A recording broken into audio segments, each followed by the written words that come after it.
Hello, everybody. Welcome to this week's edition of From the Other Sideline. I am Melissa Treepwasser, as always, this week joined by a legend, Ooh. your troll's favorite troll in the past. I think is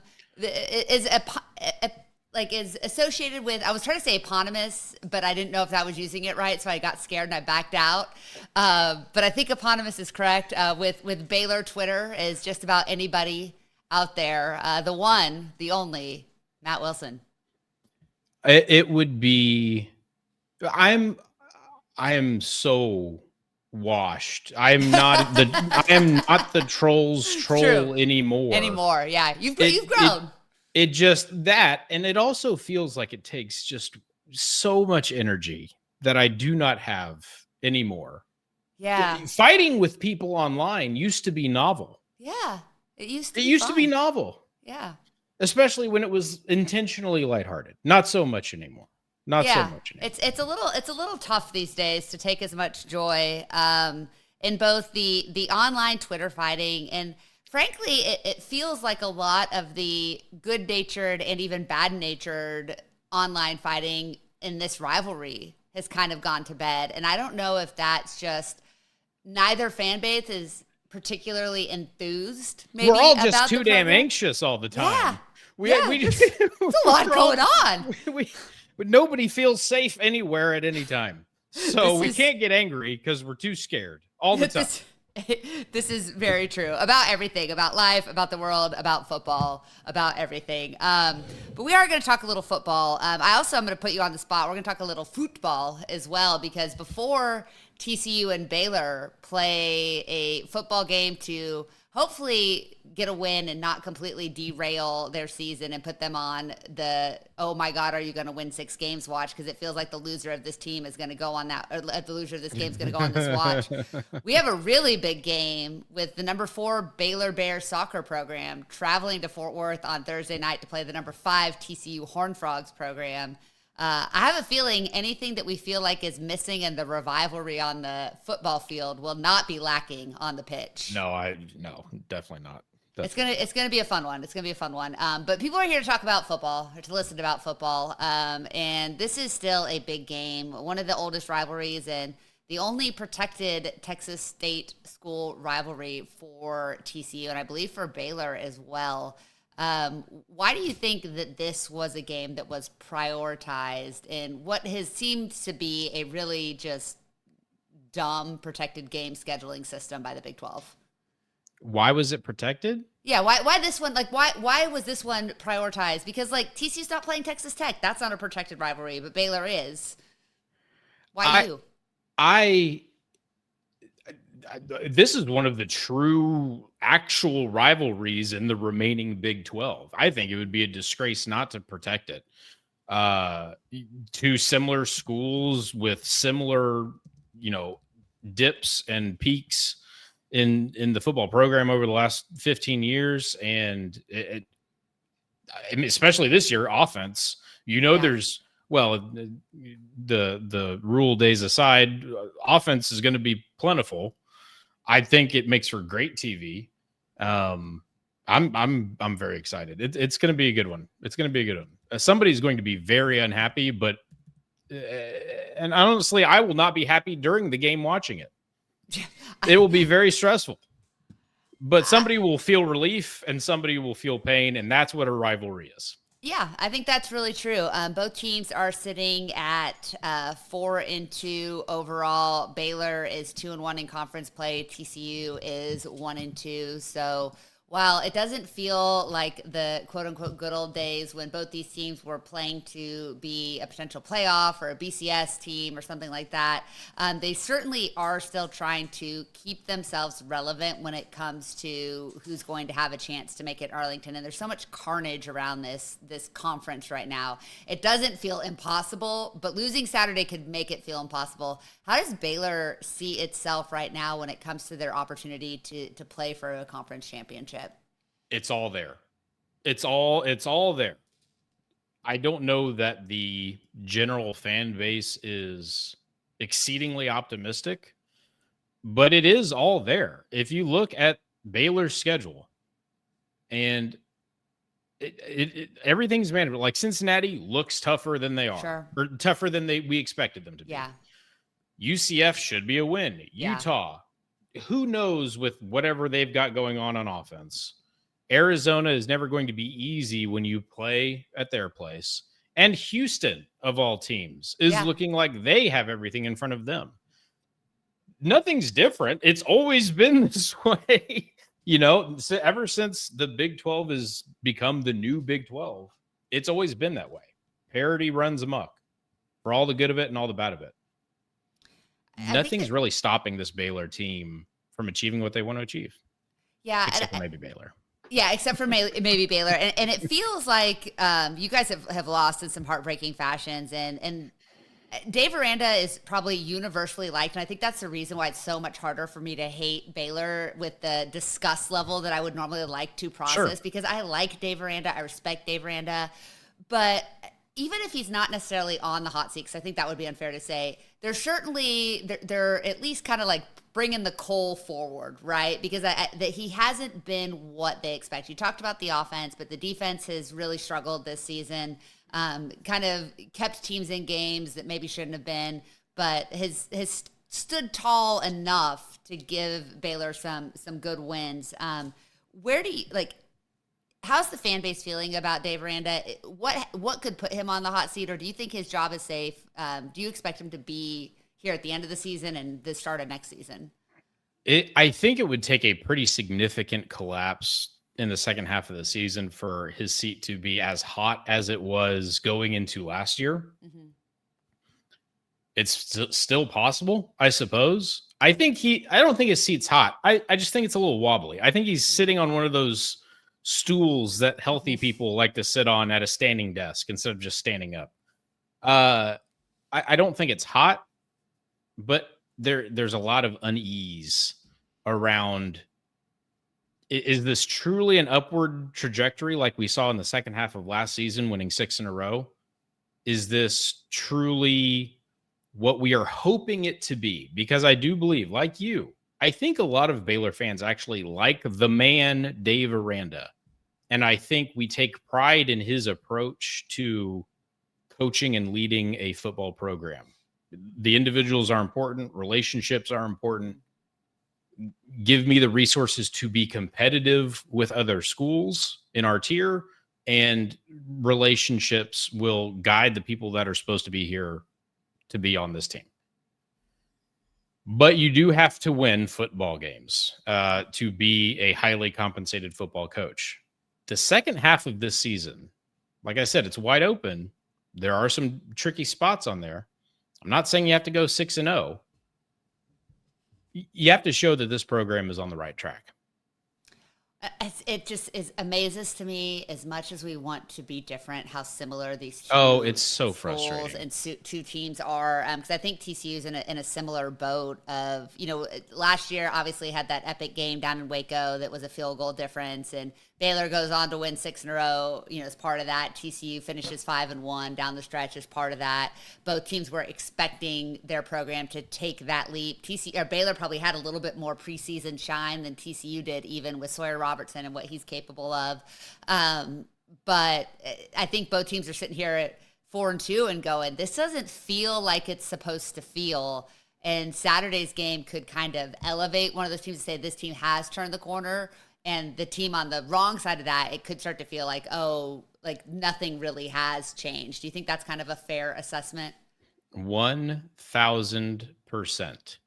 Each team has clearly defined strengths, clearly defined weaknesses, and it is on the coaching staff to get their respective team prepared to take advantage of those.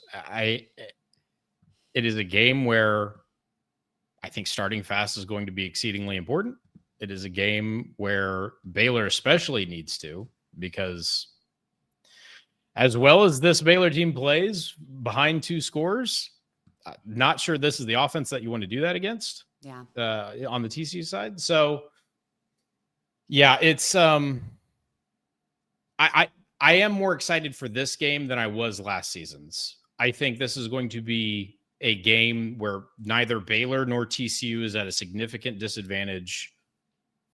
I think it's just gonna be a straight up football game between two pretty good teams. That feels fair to me, and it looks like we'll start with the offense. It looks like this should be a utter and complete shootout, right? This looks like a game where both teams hit the 40s, which means it's going to be 13-10. We know that full well. But Baylor has statistically and eyeball test wise the most explosive offense in the conference, especially when you look at the passing attack. Nobody's attempted more passes than Baylor behind Sawyer Robertson. Nobody has thrown for more touchdowns than Sawyer has. Nobody passes for more yards per game than Sawyer does. He was really good a season ago, and his ability to be a dual threat, makes him so dangerous. But it seems like he's so much more comfortable being a passer of the football this season. His completion percentage is probably not where you want it, but you don't really care when he's thrown 19 touchdowns and I think only 4 interceptions. What has made him so good, and has he kind of taken the developmental leap that you expected in 2025? Oh, God. Okay. It's almost like you do this whole interviewing thing a lot more often than I do, because you kind of just hit on the core question I've been asking myself without realizing it. You're welcome. Sawyer Robertson was just screaming to me to be a breakout candidate, like Mateer at Washington State, insert random shifty quarterback from Oklahoma or wherever. Being able to take over a game himself, all the tools around him, being able to lean on the running game when it's not as easy, but just being able to be that guy. I think he still can. He does not seem to want to do that with his legs as often as we saw and as often as you referenced from last season. But he's just not making mistakes. Yeah.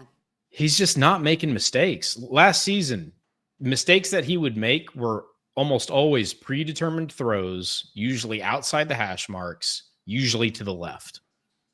That hasn't really gone away, but I think Spavital has done a great job of calling an offense that fits him even better than it did last season. I still want to see him get involved in the run game more, but I also want him to be healthy the entire season too. So, that run game issue, getting Sawyer involved in that run, that is the pinpoint issue with so many Baylor fans right now. A read option, he just won't pull it. And I kind of get it, but also if it's there, take it. Anyway, I mean, the number 33 passing attack per EPA in the country.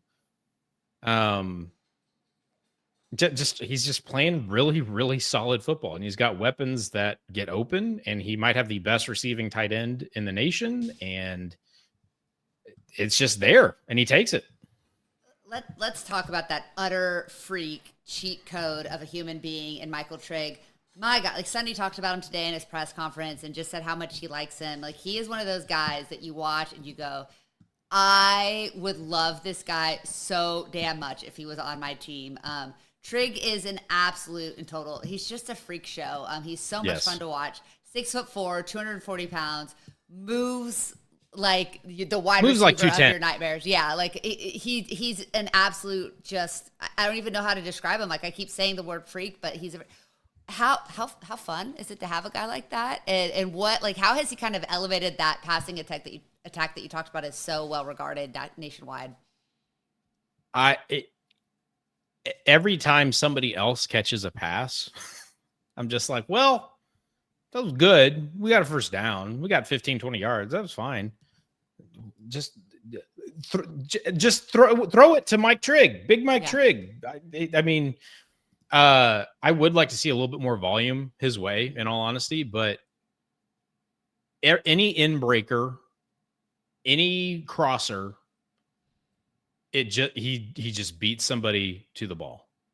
He's just too big. Smaller defenders can't play the ball because he's too damn big, and they can't high point it as well as he can. as evidenced by the last Baylor game. 2 catches in a row, absolutely insane. Ridiculous, yeah.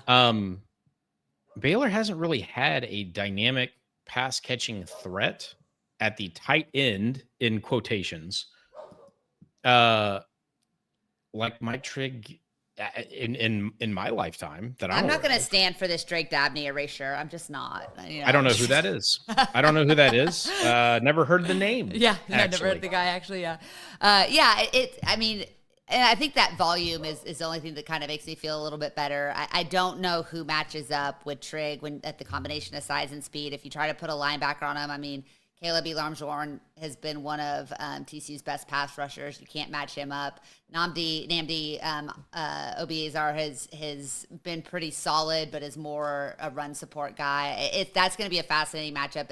Are they going to try to force feed Trigg against the TCU defense that struggles with guys like him, or are they going to kind of stick to their normal game plan and not let him go off for, he should have eight targets and over 100 yards on Saturday if I'm you would Baylor think, OC, right? Yeah. If you or I were designing the offense, yes. I think that's how it would go. He's getting the ball every time. Spav has this tendency to set up things religiously, whether or not it's working, whether or not he uses it later, whether or not it works later. He is spending like 3 drives setting stuff up. Drives me nuts, but I understand conceptually why he does it. So no, I don't think, if I had to bet, there wouldn't be like a massive amount of volume increase in targets for Trigg, but it'd be fun if there was. Yeah, it has to be a linebacker in coverage. Yeah, on Trigg. It has to be. I don't know of a defensive back physically capable of defending a pass thrown to Mike Trigg. It would have to be a linebacker that can run. And there's like 2 or 3 of them in the country. And they are all Big Ten or SEC, to be completely honest. Maybe the cat from Texas Tech, Rodriguez. Yeah. Maybe he could. Yeah. And it wouldn't be out of sheer athleticism. It's just because he seems to have ESP and know exactly what's going to happen before it happens. That's the only thing that can slow him down, assuming Baylor doesn't do it for you. Yeah, and normally when, I do these and guys start talking about, their players that they're in love with, and you go, oh, yeah, no, there's no hyperbole. He's that good. Trigg is legitimately that good. He's not the only good player on the offensive side of the ball. By any stretch of the imagination. And I think you're back. Josh Cameron is still as explosive as ever. He's on pace to set his career high in receptions. He's at 32 already, averaging over 14 yards per attempt, which is he's a little bit down from a season ago, but 3 touchdowns, obviously a problem in the return game as well. How has he stepped up and kind of he is that number 1 option on offense, even though they are spreading the ball around quite a bit, it seems? Josh Cameron is such an enigma to me because I look at him like physically in comparison to other players on the football field. And I see him standing next to somebody else. And I'm like, oh, that guy's 6'4". He is the size of a tight end. I have seen him in person, like when he was a freshman or a sophomore. He would be walking the sidelines. And I'm like, oh, that's a massive human being. Yeah. He's easily 6'4" or 6'5". No, he's only 6'1". And that's why he moves like a 6'1" guy. He just seems to be meaner than everybody else with the ball in his hands.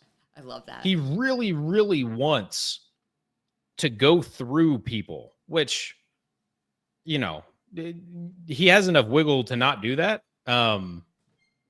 He is such a fun story too. Like just the walk on to star player path is always a lot of fun to celebrate. But I mean, he's versatile too.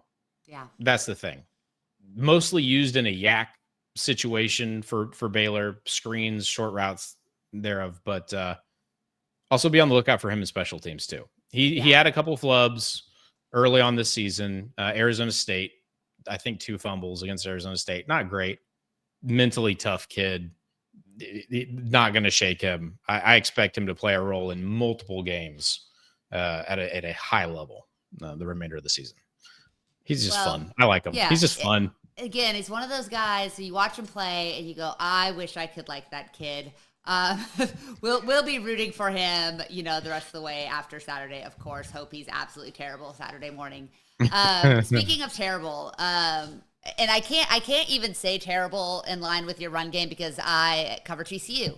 And when you want to talk terrible rushing attacks, TCU is the worst offensive rushing team in the conference. I would say if not being compared to what TCU is doing this season, the run game would be pretty disappointing from a Baylor perspective. I'm sure they'd like to force feed it a little bit more. Seems like they're having success, but obviously they're leaning on Sawyer to move the football. It just seems to be what defenses are trying to take away. Rushing yards over the last three conference games, 107, 219, Oklahoma State doesn't really count, 98. 161 against SMU and only 64 against Auburn.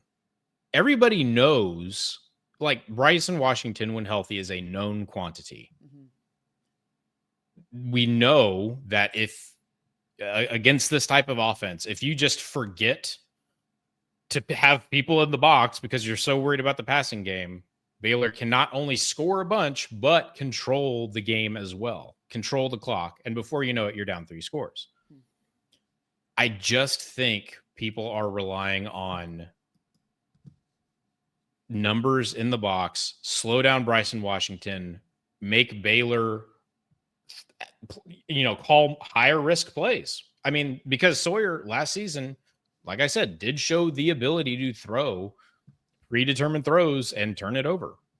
And you only need 1 or 2 of those a game for Baylor to be down 2 scores the other way, right? So I also think that Michael Turner, the freshman out of Dallas, I think his number of carries is going to increase significantly. He's shown quite a bit, I think, in the limited number of carries he's gotten.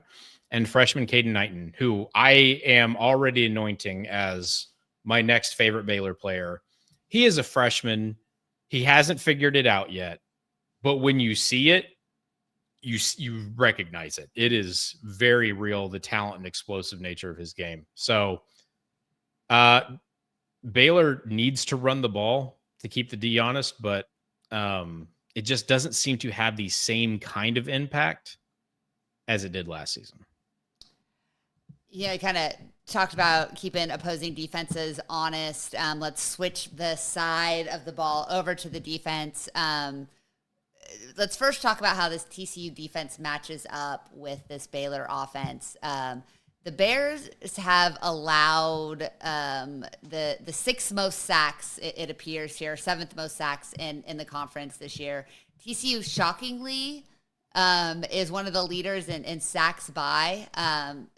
The offensive line, you talk about the run game struggling, you talk about giving up a lot of sacks. Normally you look at the offensive line and go, something isn't quite where it needs to be. Is that your assessment of the play up front? Do you think TCU can get a pass rush going, or is that just kind of been a product of the way games have gone for them or who they've played? Baylor has done a pretty good job of asking its offensive line to do what it can. Shorter routes, or at least quicker throws, even if they are deeper shots down the sideline, it is out of Sawyer's hands pretty quick. You never see, I haven't seen too many post routes run at all. It's mostly a screen, some sort of in breaker within 3 to 10 yards at deepest, mostly, or a shot down the sideline. And that's been enough because of the speed and yakability of a lot of these receivers. And it just seems to be a strategic decision made because this offensive line, I think, is continuing to gel and play pretty well, in my opinion. They're not going to be one of the best in the nation. They're not going to hold up in pass protection as well as you want them to if you're going to run these super long developing plays. I don't think that's what Baylor wants to do anyway, though. Well, that's so interesting because I think where TCU's secondary has gotten exposed a little bit this season is in those longer developing plays. No, I know. So no. this might actually play into our perceived strength a little bit, but I also think that there have been some missed tackles, and TCU at times has looked really good in stopping the football, and at times has whiffed on some guys. And I think with the speed and the athleticism of those Baylor ball carriers, that could be kind of the make or break. If they want to take some shots, the opportunity is going to be there, I think. But that'll be the question: is do they want to actually take some shots down the field? Speed. That's Kobe Prentice's number. Music. I'm a wrestling fan. You can tell. Music. Yeah. Yeah. The speed will be there. There will be some deeper shots. I'm not saying they don't run any of them. They are calculated, though. It is not every single play. They're not Wake Forest and slow mesh out here. Yeah. But they're fewer and far between than some other teams. Let's talk about the defensive side of the ball. Nah, I'm okay. Okay. Yeah, you're good. Nah, All right. Well, that's fine. Great, Matt. We can pack it up. Let's go. Well, and I think that has been a real frustration for TCU fans, and this is kind of like when the Frogs played Colorado, and we talked about like the movable force meeting the fungible object. That's what this Baylor pass rush is going to be like against TCU. I think they don't seem to have one. Oh my God. Okay, so there hasn't been a true pass rush on this Baylor team, at least. I mean, none last season, pretty much, with the exception of 1.5 guys. And that was sparse at best anyway. So I've almost forgotten what it looks like to cheer for a team with a significant pass rush. And so, again, I think it was against Arizona State. Maybe it was Kansas State as well. I'm watching, and like, our defensive line gets pressure, and I was confused by I was legitimately trying to figure out what happened differently on this play than other plays, because our green jerseys were in the backfield of the opposition, and I had no idea how to feel or react. And then on Sundays, I go watch my Houston Texans, and that's the only thing that they do well. And so it's so jarring to watch an amazing pass rush, but nothing else. Yeah. And then no pass rush on Saturday. I could care less about the pass rush. I don't care. That's not the problem. The problem is the run defense. The run defense has been atrocious. It is slowly improving. It is difficult to hold a Kansas State team to a reasonable amount of rushing yards because they haven't had a true quarterback in 20 years. They just have really athletic running backs playing quarterback, right? And so they're going to run the ball. And Baylor did a good enough job to win that game a couple weeks ago. But still, EPA per rush, Baylor defense ranks 113th in the country. Expected. Have you looked at TCU's rush offense? Yeah, it's not great. It's not great. However, like, there's still athleticism there. The question, and I'm very excited about this because I'm right. What this boils down to is TCU play calling. Oh God, I knew we were going to go here. I'm right. We don't have to get into it, but I'm right. No, you're 100% right. Kavorian Barnes had 1 carry in the second half against Kansas State, and what was at the time he's probably he probably hadn't had success running the ball, right? Like it probably was just something they didn't rushing for, I think, 6.8 yards per carry at the time. No, that doesn't make sense. Yeah. There's no way. I mean, TCU had 94 yards rushing against a Colorado team that was the worst run defense in the conference, was allowing, now they're allowing 188. Baylor allows 177 yards per game. TCU rushes for 116. Like, who's going to hit their average? Because I think that if you told me Baylor is going to give up 150 yards on the ground, I'd take the under. Like if there's a requisite number of carries, yes. Yeah, but there's not, and we know that because I mean, we're both chalk very up. familiar with this Look Kendall at Briles us offense. both. Both of us are so disgusted with this particular aspect of our own teams. We are doing the trauma one-upsmanship Yeah, on this particular aspect of our teams. It's so bad. It's so Now, bad. Baylor has had some injury issues. Keaton Mitchell and Jackie Marshall, both really, really important pieces to that run defense. And like not having Jackie Marshall is massive. But still, just got to be in the right spots at the right time. Now, I think as these transfers and younger linebackers play more and learn this Aranda system, which by the way, I think is too complex and too cerebral for the transfer portal era, but that's a whole hour of conversation for another time. I do think we will see improvement like we saw last season. I would like to see it. I would like to see it quickly, if at all possible. I'm fine with it waiting another week or two, if we're being perfectly honest.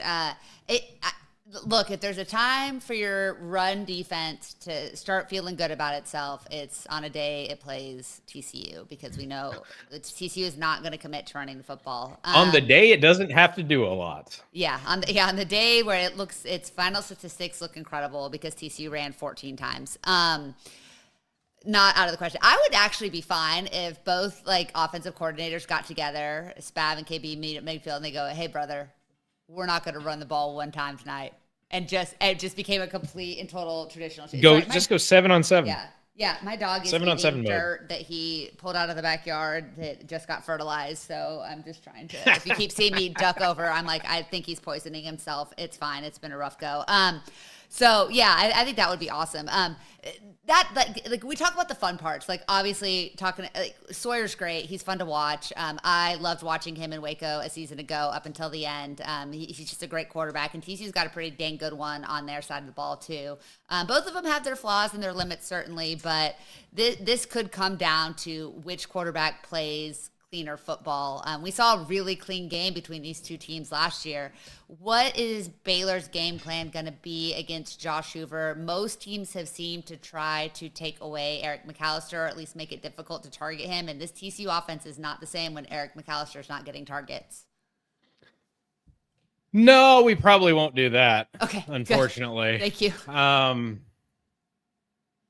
I say that Baylor has done the weakness of this Baylor defense, everybody expected to be the secondary, and in particular the safeties, because of injury, the injury to the Northwestern transfer. I can't remember his name. Taylor, I believe his last name was. This was expected to be a much improved unit, and then the injuries happened, and it was expected to be a weakness. Yeah. It really hasn't been. Relatively, right? You have players, namely Jacob Redding, who have stepped up and made plays at very impactful moments of the game.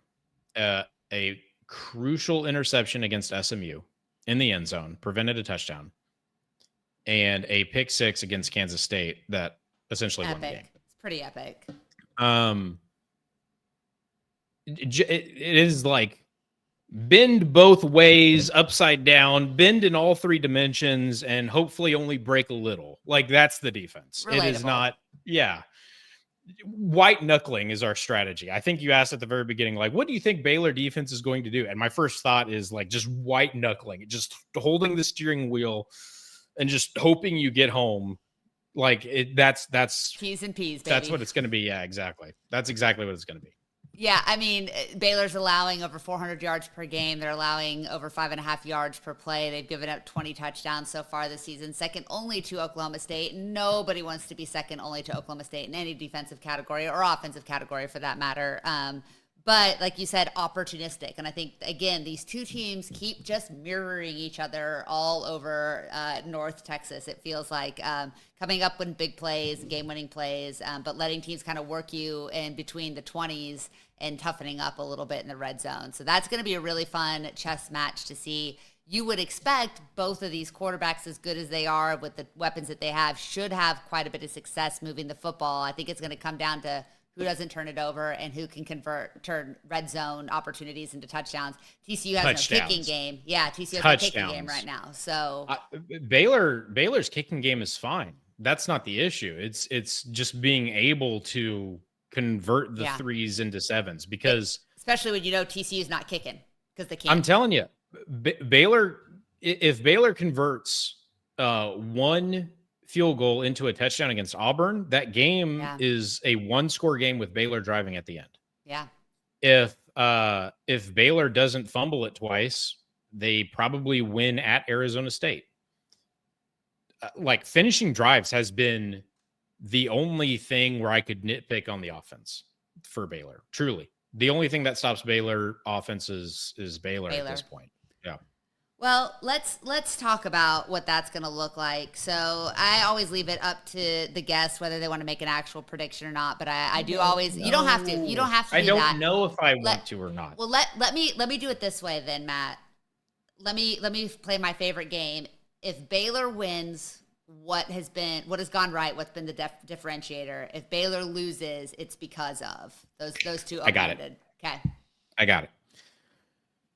So many games this season, Baylor on the opening defensive drive has had some of the worst luck I have ever seen in my life. Against SMU, Baylor ends up winning that game, but it was a tipped ball for a touchdown. Yeah. Just the dumbest thing I've ever seen on my TV. Against Kansas State, I've already blocked it. I've already protected my psyche from it. I don't even remember what the crazy play was, but I remember it was stupid and it was unlucky. Plus an early fumble against Kansas State. Arizona both State, games you won. Yeah, both games we won. If Baylor can come out and hold TCU to 3 on one of the first 2 or 3 drives, I think Baylor wins. Okay. Assuming that there is nothing extra stupid that Baylor offense decides to do. But if everything plays to level, just avoid a slow start. That's the massive. Don't get down 2 scores quickly. That's the only thing. Well, and for my complaints about TCU, the one thing that has been really good this season is the students have been bought in and locked in and loud, and they've stayed the entire game, both of TCU's big home games. And it's homecoming. It is 11 a.m. It is going to be hot and also potentially thunderstorming. Y'all scheduled us for homecoming.